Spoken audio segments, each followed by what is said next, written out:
संरक्षण मंत्री आदित्य ठाकरे, अर्थमंत्री सुप्रियाताई, राष्ट्रपती शरद पवार अशा पोस्ट पडत आहेत.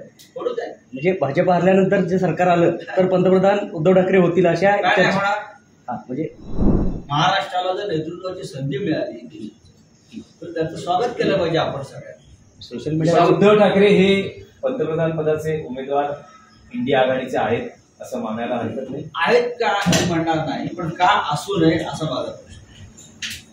अर्थात इंडिया आघाडीमध्ये एकत्र बसून निर्णय घेतले जाते, पण शेवट जर महाराष्ट्राला नेतृत्व करण्याची संधी मिळाली. आम्ही अनेक वर्ष शरद पवार साहेबांकडे अपेक्षेने पाहत होतो. कधीतरी शरद पवार साहेब या देशाचं नेतृत्व करतील, पण अंतर्गत राजकारणामुळे या देशाच्या इतर काही बाबींमुळे शरद पवारांसारखा आमदार नेता, यशस्वी नेता, त्यांचं कर्तृत्व असताना सुद्धा त्यांना ती संधी मिळाली याचं आम्हाला वाईट वाटतं.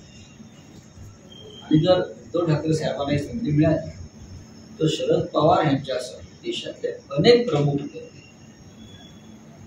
उद्धव ठाकरे यांना पसंती देतील. का देणार नाही? पण साहेब एक उमदा चेहरा आहे, महाराष्ट्रामध्ये मुख्यमंत्री म्हणून उत्तम काम केलेलं आहे, कोरोना काळामध्ये एक राज्य सांभाळलेलं आहे, भूमिका ही सगळ्यांना सामावून घेणारे, एकत्र घेऊन जाणारे. या देशाला आज अशा प्रकारच्या सर्वसमावेशक नेतृत्वाची गरज आहे असं जर मी सांगितलं तर त्यात चुकीचं नाही. अर्थात मी हे माझं मत सांगतो.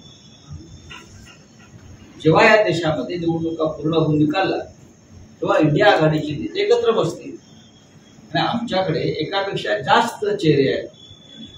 मोदी एके मोदी नाही ना, दिसापिटा चेहरा.